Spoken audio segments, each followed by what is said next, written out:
Hi everyone. Today we are going to talk about the mechanism of smell, which is the part of our topic, which is spatial senses. So this question is being asked generally in 5 marks in exams. So let's start. Before starting, let me tell you one thing, that if you are being asked in exam about the mechanism of olfaction or mechanism of olfactory sense, then you should have to write down about the mechanism of smell, because smell is equal to olfaction or olfactory sense. Sense of smell. Smell is the least understood of our senses. This results partly from the fact that sense of smell is a subjective phenomenon that cannot be studied with ease in lower animals. Another complicating problem is that the sense of smell is poorly developed in human beings in comparison with the sense of smell in many lower animals. First, we'll start with the olfactory membrane. The olfactory membrane lies in the superior part of each nostril. Medially, the olfactory membrane folds downward along the surface of the superior septum, and laterally it folds over the superior turbinate and even over a small portion of the upper surface of the middle turbinate. In each nostril, the olfactory membrane has a surface area of about 2.4 square centimeters.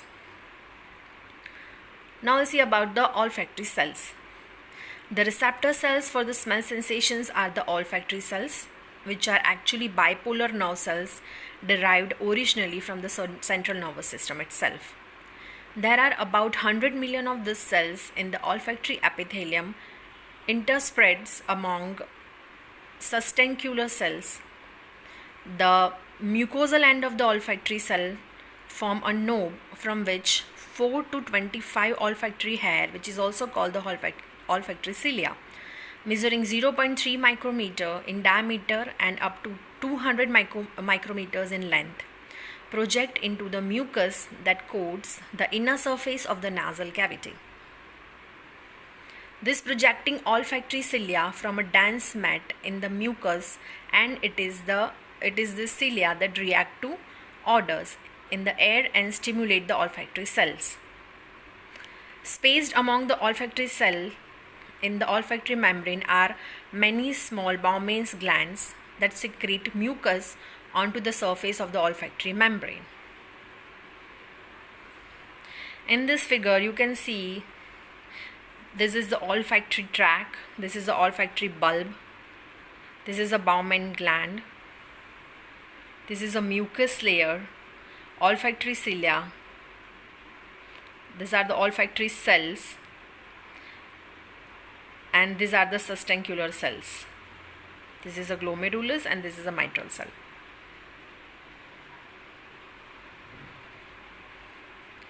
Stimulation of olfactory cells and mechanism of excitation of the olfactory cells.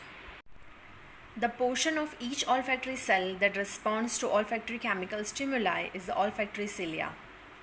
The odorant substance, or on coming in contact with the olfactory membrane surface, first diffuses into the mucus that covers the cilia. Then it binds with receptor proteins in the membrane of each cilium. Each receptor protein is actually a long molecule that threads its way through the membrane about 7 times, folding inward and outward. The odorant binds with the portion of the receptor protein that folds to the outside. The inside of the folding protein, however, is coupled to a so-called G protein, itself a combination of 3 subunits. On excitation of the receptor protein, an alpha subunit breaks away from the G protein and immediately activates adenylyl cyclase, which is attached to the inside of the ciliary membrane near the receptor cell body. The activated cyclase in turn converts many molecules of intracellular adenosine triphosphate into cyclic adenosine monophosphate, which is also called CAMP. Finally, the CAMP activates another nearby membrane protein, a gated sodium ion channel, that opens its gate and allows large numbers of sodium ions to pour through the membrane into the receptor cell cytoplasm. The sodium ions increase the electrical potential in the positive direction inside the cell membrane, thus exciting the olfactory neuron and transmitting action potential into the central nervous system by way of the olfactory nerve. Now we'll see the importance of this mechanism for activating olfactory nerves is that it greatly multiplies the excitatory effect of even the weakest odorant. જે આપણે આખી જે phenomena હમણાં જોઈ excitation of the cell એને આપણે આખું ફરીથી જોઈએ. ફર્સ્ટ શું થાય તો activation of the receptor protein by the odorant substance activates the G protein complex. This in turn activates multiple molecules of adenylyl cyclase inside the olfactory cell membrane. This causes the formation of many times more molecules of CAMP. Finally, the CAMP opens still many times more sodium ion channels. Therefore, even the most minute concentration of a specific odorant initiates a cascading effect that opens the extremely large number of sodium channels. This accounts for the exquisite sensitivity of the olfactory neurons to even the slightest amount of odorant. In addition to the basic chemical mechanism by which the olfactory cells are stimulated, several physical factors which affect the degree of stimulation. First would be only volatile substances that can be sniffed into the nostril can be smelled.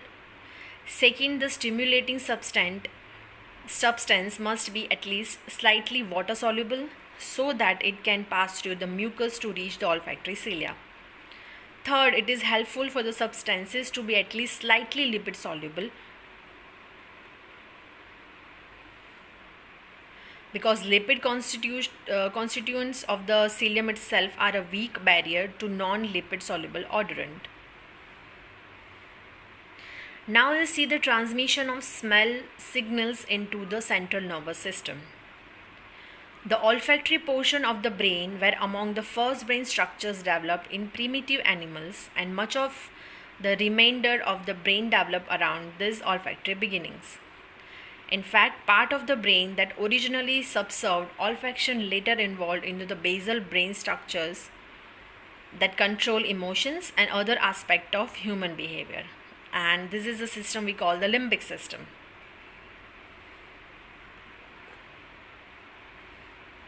Transmission of olfactory signals into the olfactory bulb. The olfactory nerve fibers leading backward from the bulb are called cranial nerve first or cranial nerve 1 or the olfactory tract. However, in reality, both the tract and the bulb are an anterior outgrowth of a brain tissue from the base of the brain. The bulbous enlargement at its end, the olfactory bulb, lies over the cribriform plate, separating the brain cavity from the upper reaches of the nasal cavity. The cribriform plate has multiple small perforations through which an equal number of small nerves pass upward from the olfactory membrane in the nasal cavity to enter the olfactory bulb in the cranial cavity. Short axons from the olfactory cells terminating in multiple globular structures within the olfactory bulb called glomeruli. Each bulb has several thousand such glomeruli, each of which is the terminus of about 25,000 axons from olfactory cells. Each glomerulus also is the terminus for dendrites from about 25 large mitral cells and about 60 smaller tufted cells, the cell bodies of which lie in the olfactory bulb superior to glomeruli. This dendrites receive synapses from the olfactory cell neurons, and the mitral and tufted cells sends axon through the olfactory tract to transmit olfactory signals to higher level in the central nervous system. So in this figure,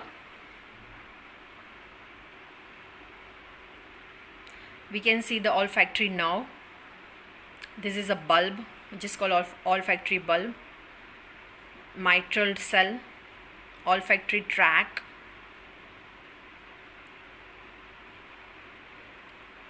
this is the prefrontal cortex, medial olfactory area, hypothalamus, this is a brainstem, hippocampus, and this is a lateral olfactory area.